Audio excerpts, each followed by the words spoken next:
Voilà, très heureux de vous retrouver, messieurs et dames, à vous qui avez l'habitude de suivre votre magazine Paradoxe. On est là défendre de valeur au détriment de anti-valeur notre lieu de tous les jours, Butumbao, Tubundara, pour nos raisons que ça va valeur, Nessika na yango, pour nos raisons que ça respect.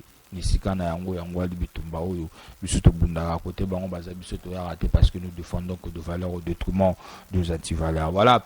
Vous êtes sans ignorer que ce plateau sera toujours accompagné par un invité aujourd'hui. Il est vrai que nous sommes dans la religion, le Congo, comme étant un pays laïque, il y a tant de doctrines, tant de divergences, on ne sait pas où se trouve réellement la vérité. Mais dis-moi, nous faisons quand même l'effort de le recevoir. Binonde Boyebi Kojije, Maïoba Woloba, est-ce que réellement va répondre na ba critique ndenge ko sengela nde bokoye ba ko tirer banani ba ko loba bo solo banani ba ko loba pe lokuta banani ba ko salela Bible le wala gagne pain banani ba ko salela Bible le wala moyen de défense bokoye ba yango à travers cette émission Paradoxe. Nous recevons tout le monde, to betara masolo à politique, to betara pe masolo à religion, la spiritualité tous allés. Mais dis-moi, nous donnons l'essentiel de nous, nous donnons le meilleur de nous. Yakuluka bay oyo, bay na impliqué ko bakisa, la connaissance puis savoir na bino. Voilà. Aujourd'hui, il est avec nous, il est apôtre. Avec lui, on va essayer de parler. Il est vrai que ça fait un peu rage. Na habité na bien en obèse, na habité na bien en phénomène.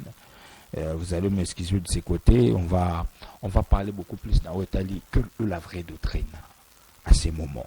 Doctrine à sur les Awapi. Et quels sont les signes qui accompagnent la vraie doctrine. De ce point que nous allons aborder, système où on a le bagage bandeliser phénomène tout système tout Bible et lobby et puis ça, il y a père spirituel. Est-ce que père spirituel est réel? Est-ce que la Bible les reconnaît notre père spirituel? Parce que on a tout ça né mais dans le père spirituel. Tata ya molimo, il faut expliquer ça comme ça. Tata ya molimo, est-ce que la Bible les reconnaître en. On va essayer de parler ici sur ce plateau avec mon invité bien sûr. Il y a encore autre chose. Tout le monde, à chaque fois, tout le monde a un séminaire, ils ont titré, ils ont renommé. Mais renommé, bon, on ne sait pas. Moi, je suis simple journaliste, mais l'invité va juste nous aider et comprendre tout ce qui prophétie, bimé, prophète à l'objet, n'a vendu un avion, n'a eu connexion. C'est le Congo. Ah, prophète à l'objet, esprit tamboli, qui est côté Moutabanda, qu'on navigue à détecter code naé directement appliqué en est-ce que c'est biblique? Ce qui au peut c'est un numéro on a tout bêta on tout les tabata Paris foot bon non au peut c'est un numéro on a tout bêta on tout côté là-bas Rwandais. On va découvrir ensemble avec l'apôtre. Donc ce phénomène nous allons essayer de parler. Est-ce que la Bible, ce qui se passe actuellement en réalité tout revivre dans l'église les lois? Est-ce que Bible les banini? Est-ce que Bible les permettre en gros? Est-ce que sous-bassement en gros attiré dans la Bible?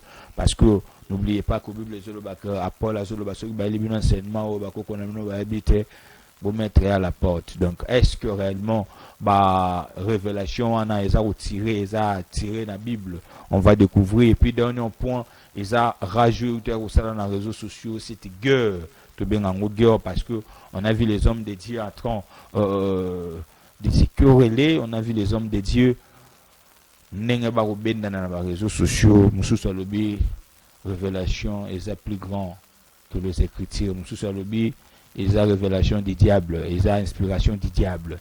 Alors il parlait de l'inspiration, voilà. L'inspiration est plus grand que les écritures. L'autre à l'objet, ils ont inspiration du diable, ça ne vient pas de Dieu. Après beaucoup de temps, est-ce que le frère avait raison? Que dit la Bible par rapport à tout ça? Est-ce qu'on peut croire en révélation, en inspiration plus que les écritures? Mon invité va nous expliquer, va nous aider à comprendre dans les écritures. Bien sûr, il s'agit de l'apôtre Mâchoire Yankolo. Il est l'un de figures où les na débat na paradoxe, on le reçoit très souvent dans le débat, mais dans le Camboyo, on avait beaucoup plus voulu recevoir d'abord celle pour nous penser par rapport à tous ces trois phénomènes dont je venais de vous expliquer tout à l'heure au début de l'émission. D'abord, il y aura des débats où on a déjà programme d'ici là. Je vais vous donner le programme où il y a débat parmi casting tout ça là, il fait partie. Mais pour aujourd'hui, Et ça d'abord, bah, si j'ai yo, et sengi to yo kaye nano, réellement, que Dieu la Bible. Vous êtes pasteur, docteur, apôtre, vous voulez participer, nos numéros sont là au bas de vos postes récepteurs. Appelez-nous, peu importe doctrine, peu importe, et tellement malade. Je salue tout le monde qui sont branchés scotchés. Vous nous suivez à l'extérieur du pays. Je vous salue. Vous nous suivez en plus démocratique du Congo, précisément dans la ville province de Kinshasa. Vous nous suivez partout. Je vous salue.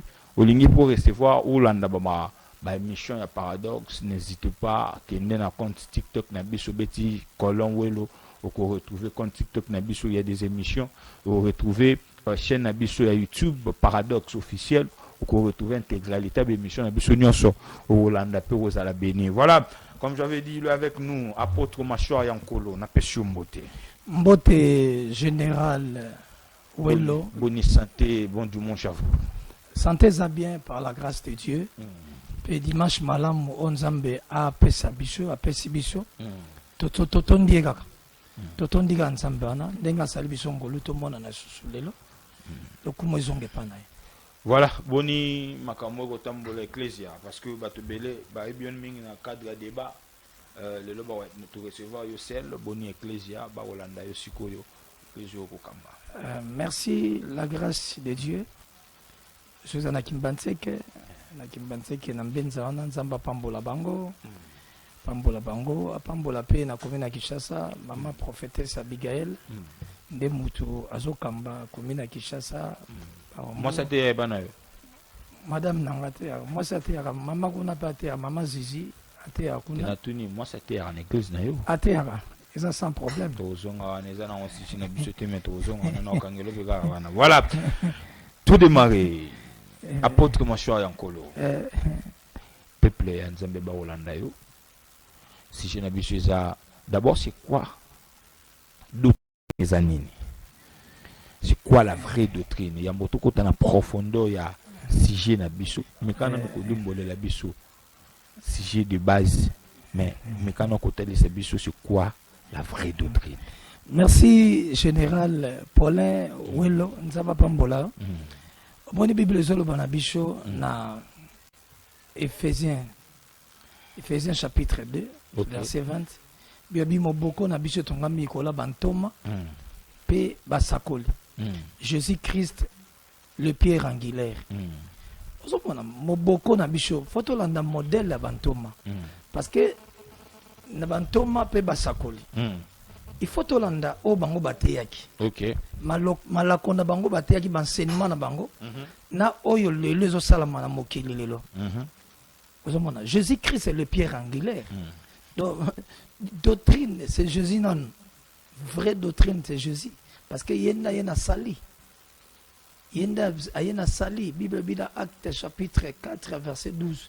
Ezana kombo pe Samuel Bishoti. Pour babi Jésus-Christ est le pierre angulaire. Donc sur le but Jésus c'est que l'église union soit semblera déjà Jésus c'est qu'à la vraie doctrine. Mais moi la doctrine c'est Jésus-Christ est Seigneur. D'accord. Biloko mo le be okanga yo ngana za pamte to kende ga ndingo le bi to kende. Pour le but l'église union soit était à Jésus. Mais sali, nabi sali, c'est clair. Je fais corroler ma propos. Acte 4 verset 12. Comment peut Samuel Bisson dans les cieux et sur la terre, sous la terre. Si, mais na lobi na le côté. Si est seulement que ba église union se belé la Jésus. Bazan la vraie doctrine. Ndé yango lobi. Na lobi na tali choqué mutako belé la Jésus akotenga mape.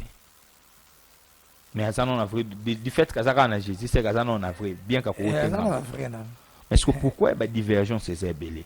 Non tout à l'heure au que madame na yonde aza ma pasteur athée à peine église. Mais ce que na église mususu au moins que bandi mara Jésus comme étant le pierre angulaire de lobby mais bandi martyr moi ça côté. Parce que d'où vient cette divergence? Surtout dans la Bible, vous allez remarquer que les apôtres bango tout le langage encore. Mais est-ce que bien besoin d'image Jésus, mais la divergence est belle. Merci général Nzamba Pambola. Na 12 apôtres, batu balbakao, na 12 moi ça za lagité. Na 12 wana. Oh mais manga anglais moi na 12 apôtres moi ça za lagité. Parce que on a 12 apôtres. Pasteur congolais zaki apôtre congolais zaki. prophète congolais azalaki te. Nous sommes sauvés par la grâce de Dieu. Parce que na 12 wana bango tout bazalaki te. Biso tout bazalaki te. Bible bin Ephésiens chapitre 2 verset 19. Vous avez sous ba étranger te. Bo komi ba concitoyens des saints, gens de la maison de Dieu. Aux hommes. Donc Ephésiens 2 verset 8 nous sommes sauvés par la grâce, non par les œuvres que personne ne s'est glorifié. Parce que tout ça sauvé nangolo. Nakata ngolo wana tozui molimo na nzambe. Parce que molimo na nzambe dans l'ancienne alliance ando yakaka elikola roi, sacrificateur, to prophète appelle ce message accueilli. Mais le lot comme une maison de Dieu et c'est comme molimo sant azovanda. Pour na mutu nyuso. Parce que différence il y a bonganga ya ro na ya Christ. Et ça na moi différence parce que na bonganga ya ro et ça là qui parce que lieu dans tabernacle dans Moïse ça là qui lieu très saint, lieu saint par vie. Avant zokota une fois selon Hébreux 9 verset 7. Okay. Une fois na lieu très saint na péché na ye pe péché à peuple pe na makila offrande na makila ya nyama. Mais Hébreux 9 verset 11 à 12 le souverain sacrificateur a traversé tabernacle le plus parfait. Aux la création ôtée. Tabernacle c'est le ciel parce que le ciel c'est la demeure de Dieu. Selon 2 Chroniques 6 verset 33 exaucé dans le ciel, ciel c'est la demeure de Dieu. Parce que voile les a déjà déchirés. Tout comme tu suis grâce. Parce que différence est ali. Oh ils allient voile les a déchirés. Les vrais adorateurs adorent Dieu en esprit et en vérité. Okay. Parce qu'en réalité dans l'homme c'est l'esprit. Selon Job 32 verset 8. Ceux qui sont dans la Genèse, c'est tout le monde qui Nzamba sali Genèse 2 5. Nzamba sali mobile sali moi c'est bien qui bango ba homme. Parce que dans Job 32 verset 8 en réalité dans l'homme c'est l'esprit. Donc toujours dans la nouvelle alliance des Corinthiens 3 verset 6 ministère non de la lettre mais de l'esprit. La lettre tue mais l'esprit qui donne la vie. Esprit opé sa vie. Moi c'est ça a pouvoir ôter. Voilà, moi ça c'est un pouvoir ôter. Bah et puis balingi vous a contre yango venez appelez-nous, nous allons vous recevoir pour un débat et vous allez tellement bien appelez-nous ceux qui m'emballent bien vous a contre bien biso wa to yamba yo to tchauna yi pour débattre sur même sujet. On démarre père spirituel. Merci général Paulin Nzamba Pambola. Omoni le lot égaré mes amours belé parce que baïré c'est belé. Christ a zolo bana makomi Nzambe. Wana Jésus Christ est mort dans Matthieu 23 verset 9. Abi n'appelez pas personne père sur la terre. Tant abi n'appelez pas personne père sur la terre. Donc à déraciner dans le biloko parce que père c'est créateur. Selon Malachie chapitre 2 verset 10.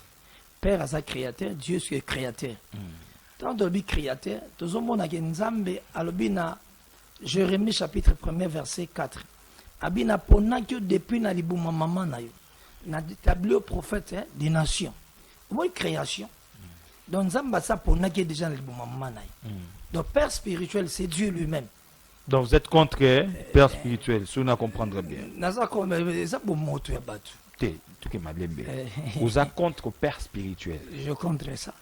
Mais quand Paul abanda ko benga Timothée mon fils, abanda ko benga c'est quel plan?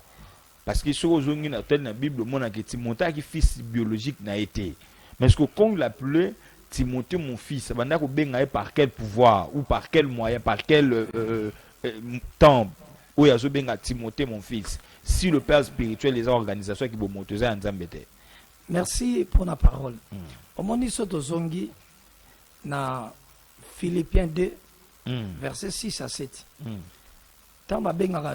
Car Dieu a tant aimé le monde, il a donné son fils unique. Asa fils né biologique. Abotaki na papa ni maman ni. Abotaki na maman ni. Maman te attend le bi na Philippiens 2:1. Par bi il s'est dépouillé lui-même à lui former ya fils serviteur, l'obéissante jusqu'à la mort de la croix. Donc, tant que benga fils, on a benga serviteur. Par rapport à serviteur, parfois ça est né naïe. Non, Paul Paul n'a pas parlé à aîné. Paul a le bas qui était kaza aîné. Il y a Timothée, non, a bengue fils. C'est comme si tu te poussais, tu landais l'écriture, on a dit, moi nous y a engendré, moi nous y a bâti. C'est alors qu'il l'appelait, abanda ko benga ye fils. Parce que yo yebisa biso yo lobi keza ba tuza nzambe te, mais comment ba o ba salela nzambe ba lo exemple ba appliquer ya. C'est la Bible le Bible. Na Hébreu 17 Bible zo benga ke ba conducteur ba tambusi. Alaki motambusi na ye conducteur. Bazo veiller pour na âme. Bazo veiller pour na âme. Ba conducteur ba obéir ba conducteur, auto sa conducteur na ye. Maintenant, on dit Père spirituel, ce créateur. Même Paul et moi, je reconnaître dans la Galate chapitre 1er, verset 15. Nzamba ponaki nalibuma mama naye. Nalibuma mama naye. Et ça fonctionne, langage. Mais Père spirituel, c'est Dieu. Moutazo pona moutou déjà. Dieu nous a élis avant la fondation du monde. Dans Ephésiens chapitre 1er, verset 4. Nzamba poni biso avant mokile salama. Élire mout. De Dieu. Père spirituel, c'est Dieu. Tala nkolo yo shalobia. Azagi sur la terre. Matthieu 6, verset 9 à 10. Alors bien, Bosambela que notre Père que dans le ciel. Que ton nom soit sanctifié. Kombo na ye boulisam. Nani kombo isa sanctifié. 1 Jean chapitre 3, verset 5. Jésus a pari pour ôter le péché. En lui, il n'y a point de péché. Kombo ne boulisami. Père dans le ciel. Le ciel, c'est la demeure de Dieu. Selon 2 Chroniques 6, 33. Selon Ésaïe 66, verset 1er, le ciel est mon trône, ma belleza marche pénanga. Notre Père qui est dans le ciel. Parce qu'avant, il y a un troisième ciel. Selon 2 Corinthiens 12, verset 2. Avant, il y a un troisième ciel. Père, azana ciel. Notre Père qui est dans le ciel. Pour nous, le Sambela, Tata Nabino, Oza na mabele,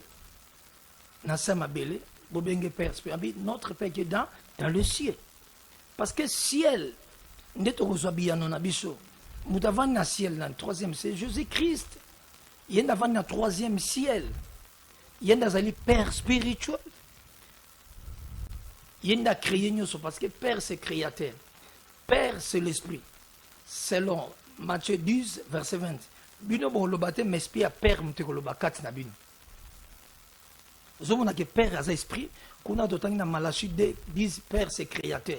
Et en autre zui aponaki mutu na libuma mama na ye. C'est création. Yenda zali père parce que m'dazo pe sa don spirituel. Yenda pesi mutu capacité. Maintenant quand vos collègues pasteurs prêchent ou bazo taper poitrine aujourd'hui que je suis père spirituel, c'est mon fils spirituel. Bah, faux, bah, ils sont dans de faux. Ils ont ignorance. Ils ont ignorance, erreur. Bah, ils ont erreur spirituelle. Bah, ils ont erreur. Parce que mon peuple périt parce qu'il manque la connaissance. Parce que tant que le but que Moutaye Pessi Moutou, Ouaché a établi le roi don, apôtre, prophète, docteur, pasteur, évangéliste. Tant qu'il a établi Ouana. C'est Dieu, créateur. N'a pas si moutou na moutou, c'est long grâce na ye, mesure na ye. C'est que, et ça, parce que la Bible le dit dans Psaume 75, verset 6. Il dit, méchant ne lève pas la tête, ne parlez pas avec l'arrogance. Et ça, arrogance, au Batoubaye, nous avons péché déjà fonction, apôtre, prophète, et ça, titre à péché. Et ça, titre à péché honoré. Donc, yo tiki lingo dépenser le budget ngai tata molimo ngai père c'est au pesa qui donne nous tchaki katna o yo pesimut. Quand on nous dit quand vous prêchez dans vos églises bolobi qu'Abraham c'est notre père spirituel. On doit aussi nier aussi Abraham. Abraham tant on zambalobi Abraham. Alobi Abi Abraham na Genèse 12. Abi Mouta ko bénir na ko bénir. Mouta ko pambola na ko pambola. Est-ce qu'Abraham va reconnaître Abraham bengi ke ngazali tata molimo na bin? Mais c'est Dieu qui lui avait aussi ordonné, Dieu lui avait commandé d'être le père de multitudes. Le père de nations. Bible le Bible na Galates 3 verset 29. Moutaza 4 na Christ. A commis héritier Abraham selon sa promesse. Donc, sur la 4 na Christ, a commis héritier Abraham selon sa promesse. Le gardien des âmes, c'est Jésus-Christ lui-même. Alors, dans Jean 10, verset 11, il dit, je suis le bon berger. Le bon berger donne sa vie pour ses brebis. Il y a un petit bon mot pour la brebis, il y a la vie éternelle. Est-ce que le pasteur, le apôtre, le prophète, il y a une place au royaume de Dieu? Mais vous croyez au moins que par de la foi, ils allaient. Si le père spirituel est athée, la foi est spirituelle. Donc, n'a peur dans la foi, n'a peur dans la foi, ils athées. Nézéchiel ba bengi biso ba sentinelle. Na peur dans la foi, péto longo lango. Nézéchiel ba zolo ba bi boza ba sentinelle. Kuna Nézéchiel avec ba sentinelle. Na hébreu ba bi boza ba tamusi. Poni to boy. Ba che to zuit don. Apôtre, prophète et docteur. Donc wana to kokite. Wana do ça c'est l'orgueil et le bateau. Mais si le bateau yozote, yoz apôtre. Bateau yozote ya oyambisi bango nzambe, bandimi nzambe na nzela na yo. Bozana même dimension. Mais conducteur ozo mokambi na bango tu. Ozo kamba bango. Parce que mokambi yango to zo lobela ngo, est-ce que mokambi yango za physique to spirituel? Taba bi mokambi, ozo gardien ya ba âme. Ozo gérer bango. Tango ndi so lobi na Pierre bi ozo Pierre. Likono Pierre non bâtir église nangai. Batela ba brebi nangai. Soko lingi ngai batela ba mpate na nangai. Tanga zo bake bo batela mibeko nangai. Bo batela ba mpate. Ozo simple gérant. Ozo gérer kaka. N'appelle ce exemple mot typique dans la Bible. Abraham alobi azui na ndaku naye, azui ancienne. Et les Arabes qui n'ont pas la Isaac moi aussi. Parce que nakati ya ndako ya roi ya mokonzi banda longola bango ba mampumu balongoli bango akeiti akobala Isaac mwasi mission Abraham apesaki a respecter yango aki akutani pena mwasi wana azopuzi azotoka mai akinde loko amelisi banyama na be mai azui mwasi wana Rebeka amemeti epa Isaac a respecter parole oya Abraham alobaki na ye. Parce qu'il a respecté. Aux hommes, a respecté. Parce que tout ça, un seul Dieu, mais tout ça, a ma dispensation. Moussala naï. Nous sommes basés en Mokon. Début de Deutéronome 6, verset 4. Écoute Israël, notre Dieu est le seul. Romains 3, verset 30 et lobby. Nous sommes basés en Mokon, oiseau justifié, longisi, même Éphésiens 4, verset 6 et lobby. Un seul Dieu, Père de tout et en tout. Au-dessus de tout. Donc, Zambazam Moko, Azalikolo Nyoso. Jean 10, 30, moi le Père, nous sommes un. Tango Batouni, Philippe Atouni. Dans Jean 14, verset 8, montre-moi le Père. Philippe Atouna, Gazagin Thomas. Alors, le Balaxia Biso, Torobengana, ni Père spirituel. Torobeng Pierre, Père spirituel. Pour pratiquer la Pierre, pour voir. Apôtre ses directions. Montre-moi le Père. Réponse encore le chez Zani. Jean 14, 9. Banda kala nazaranayo. Tata zakat nangai, ngana zakat na tata. Parce que Jean 10, 30, moi le Père, nous sommes un seul Dieu. Ozomona tout ça dans un moko. Mais Moussala naïe, ça la guine sur la dispensation. Parce que la parole, ils ont dit. Au commencement était la parole. C'est Logos. La parole, on a, et là, on a Jean chapitre 1, verset 14. Ayez plein de grâce. Prenez Philippe à Tunagi Moutouna. Montre-moi le Père. Yesu akoko le banepe. Pierre n'est un père spirituel na bido. Mais alors bien banda kala nazaka na yo bakatozo tunangai. Azongisi na nzela. Eza matière. Oh, le batu ba mimi mbulunga na batu balati pe barugay.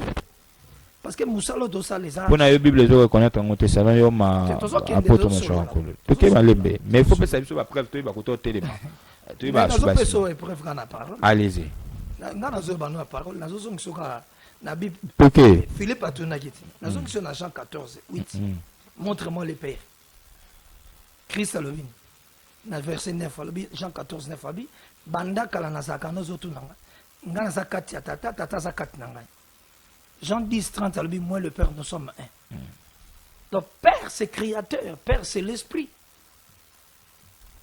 Père a esprit. Si va passer à la Père spirituel, banda avec mais ça c'est l'orgueil. Et ça l'orgueil, tu balengi va faire voir bango. Moi je parle pas de l'orgueil, je parle de l'écriture. Mais dans la Ndenge ba roté ya yo pona yo bazali banda avec écriture. Mais Nathalie sur Père. Nathalie sur en écriture. Père c'est créateur.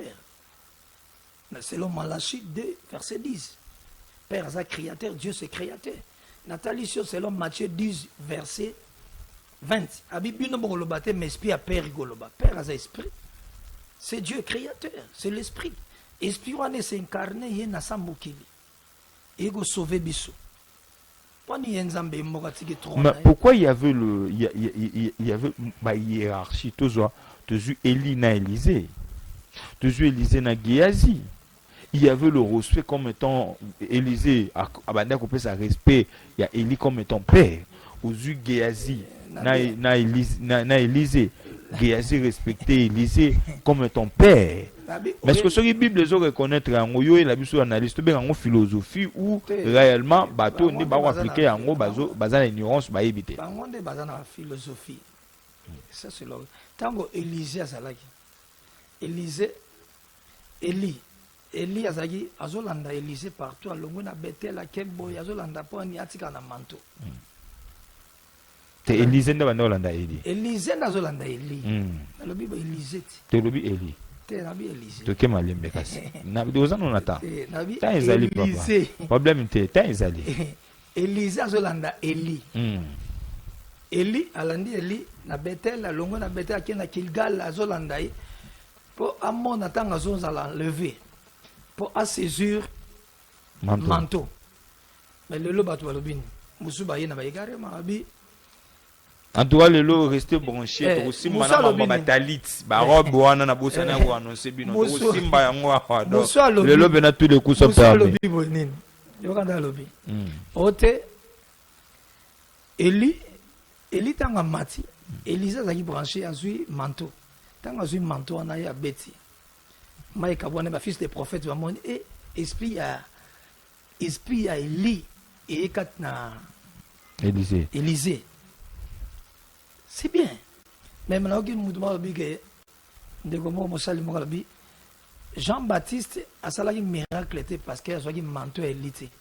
On a porté le point Moutoumou. Si on avait le temps d'analyser le roi, on a porté le point Moutoumou. Nous allons la semaine prochaine. Ah oui. Jean-Baptiste a salé un miracle parce qu'il a joué manteau élité. Parce que l'esprit a élité et a dit c'est la parole de Dieu. Manteau azuité, il y a un salagi miracle, mais Élisée a un manteau Élie, il a sali un miracle. Le long manteau Zali, acte chapitre 1er, verset 8. C'est la puissance de Dieu. Ma Bible dans la chambre haute, il y a puissance, il y a témoin. Le long manteau a physiquement beauté. Le a puissance ensemble, il a capacité surnaturelle. On a pas si mout. Parce que la Bible dit dans Romains 8, verset 14, car tous ceux qui conduisent par l'Esprit de Dieu sont fils de Dieu. Apocalypse chapitre 1er, verset 6, habite comme nous surtout un royaume de sacrificateurs. Royaume de sacrificateurs. Ça veut dire royaume de sacrificateurs. Regarde, royaume de sacrificateurs, Père Azate, tous. On est autant de kango kacha. Tous les cas. Tous solo là. Comme un royaume de sacrificateurs. Père spirituel Azate. On avait conducteur, papa, Mokambi. Conducteur aux Olobela, Nazo Bate, au Chango na place. Parce que na père spirituel, na conducteur, ils en auront même fonctionnement. Ils auront que père spirituel, nous engendré, nous t'allons sur une zambe. Considération vis-à-vis à la personne. Même Bible les reconnaître. Parce qu'il va y respect. Il faut respecter le conducteur. Mais si vous avez ma Bible. Mais je ma Bible. Mais quand on a même Bible, on a ébisu. Le loco Paul abanda ko lobana Timothée mon fils, ou pesibiso éclairage té côté wana parce que la personne au abanda ko loba c'était Paul qui a dit Timothée mon fils. Fils abanda ko benga parce que celui to zongi pe na ba critique azaki na fils biologique na été. C'est-à-dire on sous-entend que aza fils na spirituel. Yo boyango. Problème a été le cas. On attend des choses photo lobé. Na lobi boy. Ozongi ka ne loko wana. Na expliquer que tu n'as rappelé on est. Tu rappelé nga denga na zongi sa que na albagi na Philippiens chapitre 2, verset 6 à 7. Il a dit que fils Oyo, Dieu a tant aimé le monde, il a donné son fils unique. Parce que fils sur Nathalie, il s'est dépouillé lui-même. Il a dit forme serviteur. Des fils Wana. Fils, il a dit forme serviteur. Parce que nous sommes, même les ministères, ils ont Moussala. Apôtre, prophète, docteur, ils ont Moussala. Même l'ancien na Yaron, na Bonganga Aaron, Bando Salaka Moussala. Même dans Bonganga, il y a bon kumu, il y a Christ. Tout ça, parce que la loi est spirituelle. C'est le Romains chapitre 7, verset 14. La loi est spirituelle. Vous niez catégoriquement père spirituel. Mais surtout même Élie, na Samuel. Quand Dieu a appelé Samuel, lorsque Samuel a se présenté devant Élie pour lui demander si réellement que c'était lui qui l'appelait. Et lui, qu'est-ce que lui avait dit? Mon fils. C'est-à-dire le fils là qu'on nous parle, Samuel a eu mon Anne, a eu mon fils biologique qui a élité. Mais quand Élie appelait Samuel mon fils, c'était par quel moyen? Aidez-nous à comprendre. Pour le père spirituel les athées. C'est que Élie et Samuel, ils ont la même dimension, ils ont la même catégorie. Au moins, tango ana ke ko bonza mona naye te ko zonga no kuna te allez-y ma réponse est ça yo moni Samuel le sacrificateur et Élie le sacrificateur azaki wana Élie prophète c'est mais le sacrificateur papa yo fini na fini tango nzamba zo benga Samuel a compris parce que Élie a une expérience. Il a une expérience, apôtre. Kozongela nga na texte, na linto zando fait kaka. Po ono zoloba na Bible za, de reverfer ngo za bongo. Mais est-ce que fait ya tango zobenga mon fils, azobenga pa calme moi poso to landi. Samuel azaki mwana ya élité. Oto tanga bana Eli awa. Samuel azaki mwana ya élité, azaki mwana Anne. Serviteur simple. Merci to le. Merci. Tozonga na ngokaka. Notre qui tozonga ga wana. Système ya talit ilo yelinga na mutu no mone ko mingi mona ba pasteur ba molata ba robe ndé ba to catholique ndé ba prêtre c'est-à-dire pour ba yeba yo ba archbishop ba bishop ba nani to mona ba nzambala ba mesdames ba monte ba en église catholique mais le tout monde en église des rêves c'est-à-dire un pasteur voilà ba ta ba talit est-ce que Bible permet ça? Mais Nabi tango va dédié va consacrer Moïse tango Moïse on ça la service balata kiango balati yango parce que a dédié à consacrer wana ça une cérémonie la cérémonie la kata cérémonie basala kiango eza nango pe péché na kata cérémonie mais ceux qui batu bangi basala ngo na ndenge na bango ba pratiquer ndenge ona mutu ko kine pende garema mutu ba ko beba mais na cérémonie ba sala ki na bango moni même liseke tango ba de Samuel la okende achaki mafuta liseke achi akende ko wendre mwana ya Isaïe ezaki symbole ezaki liseke bache mafuta akende wendre. Mais lorsque tu vas me mango na ndenge okoya kaka to tchekaka utika lika pa fona parole pour me ma trouble pété le loté parce que moni trouble koti na ba biloko batu bangi ba mema orgueil sur ngai il faut toucher les pieds de l'homme ouais ngai moni tout ça qui na ba mandala là tout ça qui na problème modernisation bakitsa ba rouge ye moko otongi modernisation maman le ye je ba garde corps ça c'est l'orgueil ozomona côté batu ba beba il y a tellement de choses qui se passent dans l'église siko question ngana na tu na rappeler sur ça na lobi batu ba ko mo beba yo mto lobiti baby ma komi ezolobanti ozobanga nini yo mutu olobi bosava nalobi olobi bato babebi parce que nzambo abanda kobeta banda kala wana su mutu asali mabe abeti ye mutu asali mabe abeti ye abeta lisu te toloba kaka bato basatache na temps de la grâce to nzambo aozela abeta autrement po lelo makambo ozo se passe na église bino bapaster beaucoup basemeur de trouble bino na bino nanu unité de la foi eza te na opose des questions mpona tikelo ton loba na tuna ki on est bandé mais na ngina mbeli pe question ou parce qu'ils ont accompagné question ou pourquoi aujourd'hui unité de la foi exacte le baki na biso que mutu no so zotanga kombo Jésus carrément ça na vraie doctrine yo mutu lo baki ngam na lobité yo mutu lo baki mais est-ce que pona nini unité de la foi exacte entre vous ba réalité belé na église pona nini nzamba betara lisusu te to lo baka que temps de la grâce vous avez le temps. Merci au poser question moko na malam au moniteur mutu bandaki andimeli Seigneur Jésus-Christ, le Seigneur sauveur na vie na ye. OK. Azaki na droiture, tant azaki pauvre. Azaki na kati ya droiture, apparence à piété. Tant azaki pauvre. Azaki pauvre. Azaki na apparence à piété, abanga nzambe. Mais tant mutu aye azuma lupanga zunini, batu babosani passion souffrance parce que musalo zala ngoza charge. Eza charge to zala juger. To zala juger na kosakana te. Omoni na Josué chapitre 24 verset 14 à 15 Josué ebisi bango bi bobanga nzambe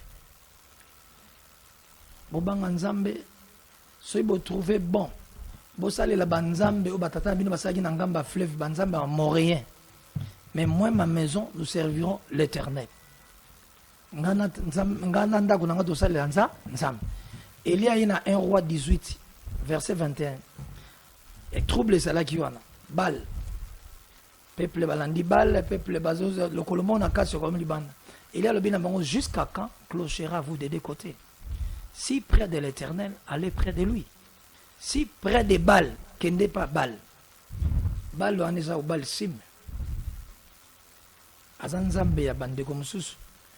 Bande comme sous bana ba religion, nzambe na bango. Le kabal tu fais continuer l'église. Le kabal yo so donc ndeti. Parce que tant tozo ya wana ngongo zali papa. Akomi na ba biloko na ye ba gris na ye. Ka kombo nzambe mais ba gris. So na biso ke tangu David ba bomaki mwana ye wana na Absalom. David akati kovo atiki mandefu. Lelo bato musu ba commission en doctrine.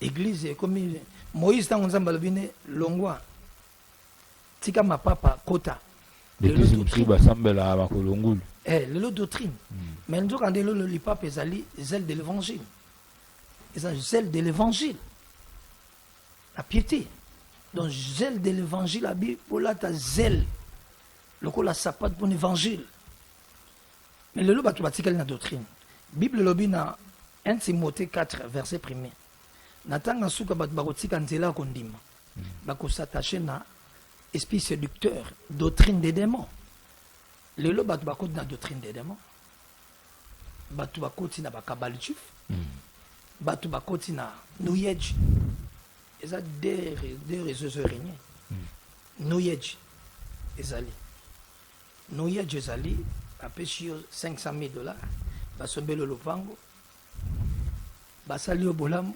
babali yo ningano abali yo eza na noyeji lelo zomona bato beli babalani wana noyeji na kabal jif lelo zomona ba drapeau ekoti yo lelo na kati ba église locale oh na ba drapeau nde tchana église na mabe ba drapeau wana déjà eza kabal mobile c'est là malé l'église lelo so qui na église à ville à Kinshasa c'est 100% 97% l'église aminée no bobenga l'église aminée no to kota ba drapeau parce que wana be eza no rapona la kisake te baza partout est-ce que wana eza problème drapeau wana bazo tromper les gens ba aveugler batu nde ba yebité au moins drapeau wana ba che ba drapeau wana drapeau ande moni ba che est-ce que to na tout na yo tant de église de réveil bandit dans Congo batu ba che ba drapeau na kati ba église tant que bandaki mouvement ne jamais arrêté ezalaki arrêté tu ko ba drapeau yepo batu ba tromper a che drapeau Congo pour tromper les gens a che Israël a che Israël a che notre ba drapeau tu en ya France ya nini Et ça doctrine est démon. Et ça cabal jif de ba côté na loge. Cabal jif ba côté na katambindo pour na ko détruire bato. Zomona likola lokoso ya mbongo cupidité. Cupidité. 089 15 66 35 4 na ibisaki bino ke awo eza oyinda nalobaki na bino ke général Colin biso tosalaka effort ya koluka bosolo bisika evandi tomemela bino surtout désordre olobi désordre oui monsieur désordre général Colin olobi désordre oui désordre eza na kati église naloba yango église ekobomokolo mosusu tolala tolamuki église ebombade koleka na ba M23 soki l'État a tué ba mesure si était pour na mambo ba église bombe kobeta ba église le Ghana ba M23. Moi personnellement je suis chrétien mais que l'apport aussi de l'église pour na mboka. Ça fait très mal. Lelo ba bavi ezo bima so landelo wara pasteur. So landelo wara prophète. So que na mboka lo wa Afrique du Sud awa mboka mukelo wa Afrique du Sud awa.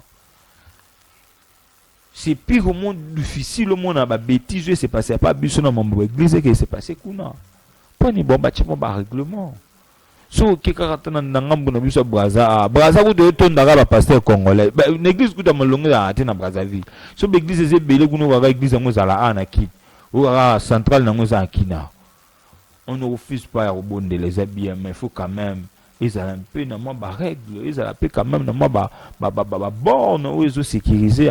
C'est pas parce que c'est l'église, il faut qu'on le fasse en désordre. Tout qui malé. L'État a déjà loi. Tout ce qui a papa Zano qui m'a. Au lobby, le mon père spirituel, d'abord pour toi, tout quand on parenthèse, au lobby qui est, ils ont biblique. Dieu ne lobby. Ngana défendre ma commune. Te na lobby, ngana lobby. Ngana défendre ma commune. Bon ma commune solo ba yango moko, yum toujours ba na place ma commune. Yo interpréter. Tout le bagage yo interpréter ma commune. Yango na tuni question. Au lobby qui est biblique te. Na interpréter ma commune. Kasi yango na o yo interpréter wana lobby nini? Eza biblique te. Eza biblique yo na lobby wana. Te na lobby boye. Père spirituel. Au lobby qui est biblique te. Bible reconnaître yango te. Papa na nzoto boye. Te na lobby père spirituel. Papa ya molimo. Nathalie Chio père c'est Dieu créateur. Te. On doit zo banga wa citer na mangolo. Yango ngana tuni yo. Eza na ka rappel non tu na pas na confirmation. Pour ngam na lobby te yo mto lobby. To yo to changer sujet. Yango na lobby boye. Eza oui, so eza oui lobby oui. Que papa ya molimo. Bible yebi yango te. Dieu lui-même c'est père. Donc to longola ngo nde ba passer benga ba père spirituel on ba sa gel banda. Baza ba sentinelle, baza ba conducteur. Ah, on est au banc question la réponse là au voici la montée. Na lobby bouye. Ngana lingi to za eza na bref question. Ba papa ya molimo. O ba bengaka. De général. Dans le lobby déjà Dieu père spirituel. On a effacé nos tout. Est-ce que pour confirmer on bozo bangaka pas mtiki. Troisième posal likambo uti ko les réseaux sociaux. Ah ouais, je cite le pasteur Mike Kalambay et le pasteur Lefoko Diciel. D'abord, on me balé sur l'Italie, d'abord, on a la même doctrine. C'est-à-dire, pasteur Mike Kalambay, s'il faut décortiquer doctrine, il y a dans l'église des réveils. Il est le pasteur de l'église des réveils. Pasteur Lefoko Diciel, il a croyant un message atteint de la fin. Bon, on a réveil. Il a croyant un message atteint de la fin aux aïeux porté par William Mario Branham. Kaka pasteur du fourreau du ciel. Tout là, de la mort, j'aime Branham plus que Jésus. Kaka bango moko na kati message wana. Tout na elle cache ou soutenir la polygamie. Tout na elle dioka. Tout na elle bahuti ou le leza conduit par moi l'année Carlos. Tout na bazamo belé ba elle wana. Si tu es dans maman Kalambai, ma Kalambai peut te dire père spirituel, tu es ba hôtel bibité, au juste. Bon, na bango mi balé, bien qu'on nous signale l'état nous est parti dans la route babaye, parce que ma mbodonga tout le balé, on a bango mi balé. Que dit les Écritures pour séparer Mike Kalambai et puis l'Ifoko du ciel en étant apôtre? Nous sommes arrivés à la fin. Merci, là que nous allons papa. Bango alobi que inspiration est qui ils a plus que les Écritures. Ok. Mais Bible le Bible, Psaume 119, 130, la révélation de la parole est claire. nzamba zo pesa intelligence na bato baza simple. Ce qui inspiration satanique démoniaque lingeleka parole. On est commis doctrine ya ba démon. Inspiration ni neko koleka parole parce que nous surtout parole ndeza succès. Nzamba ibisi Moïse sala tabernacle selon modèle nangai. Asalaki selon modèle nzamba. Parce que Esaïe 55 verset 8 lobi makanisi na biso eza nzambe te. Donc makanisi o baye nango inspiration de so muta kwei nde ba kwei na église wana nde bazo tongola batu wana ni inspiration. Elisa salaki azwaki mungwa atie aki oboka na mai. Abali ici parle l'Éternel. Moïse asimba lingenda. Abeti achaika nzambe liboso mai kabwanaki. Ce qui est dans loko ils se conformer à la parole de Dieu, c'est une doctrine démoniaque satanique.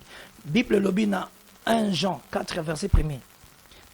Bible n'ajoutez pas la foi à tout esprit. Examinez, confessez, examinez. Moutonio ça confesser Seigneur Jésus-Christ dans notre boy. Esprit ne vous pas ensemble. Ozo confesser c'est doctrine des démons. 1 Jean chapitre 2 verset 18 lobby. Mais si vous mettez en cause, bon, tous en nous, l'inspiration de Walobi qui est plus que les Écritures. Merci de nous sommes déjà à la fin, quelques poussières de minutes. Jésus lui-même là aussi été inspiré. Malembe. Oh le baroum aussi c'est mission pour nous signer que le temps nous est parti. Ba disciple bazangi mbongo futa Christ lobi bo péché mbisi na kati mbisi bo uzwa mbongo bo futa. C'était pas ça l'inspiration. Bible que c'était poussé par l'Esprit de Dieu que les hommes ont parlé de la part de Jésus. C'est-à-dire l'inspiration, bon, dire qu'au-delà, là, les autres dépendent de la vie où ils ça n'a pas critique. Mais d'un côté, est-ce qu'on peut condamner vraiment le frère parce que bah on a une doctrine de démons, il faut une doctrine de démons. Ceux qui ont ça la Babylone, ils ont en dehors quand il y a sur le bi bozwa mbongo na kata mbisi. Maintenant on a péché ordre. Seigneur Jésus-Christ. Yendazali le chef de toute autorité. Colossiens chapitre 2, verset 9 à 10. Babi, toute la plénitude de la divinité. Ezakatnaï. Le chef de toute autorité, le chef de toute domination. Yenda pesi parole. Mais oh bango bazolo banet musolbi. Na pesi ordre na ange, mutako pesa ordre na ange. Voilà, merci. Matthieu 24, verset 31. Il enverra ses anges. Merci beaucoup. Christ lui-même. Merci apôtre et monsieur Sili. Nazi de Ozonga sur la monnaie. Mamba le baou de Tigali de l'autre tout à l'heure dimanche de Ozonga c'est du sous parce que tout à l'heure dimanche tu es bandé dans Ozonga pour te conseiller Mambo Tigali Bambo de Tigali Belia to le bureau parce qu'il y a le barana no mingi. Mais le dimanche, nous allons voir comment est-ce qu'on peut faire un programme que tu recevoir. D'abord, on a nous seul pour nous blog belé photo bêta na nai. Débat au chess semaine mais pour na mambo ya ba doctrine photo bêta na. Merci apôtre. Merci général. On aurait une invitation à biso. Merci. En tout cas, merci tous en de sous. Merci na Gracia, ingénieur Grace qui était à la réalisation de cette émission au Forêt en Moulin. Grand merci à vous. Merci à vous aussi de nous avoir choisi, de nous avoir restés dans vos maisons sans audience. Je pense que on se limite ici pour aujourd'hui. Que Dieu bénisse le Congo, que Dieu bénisse la RDC, que la parfaite nous esprit. Portez-vous bien. Au revoir.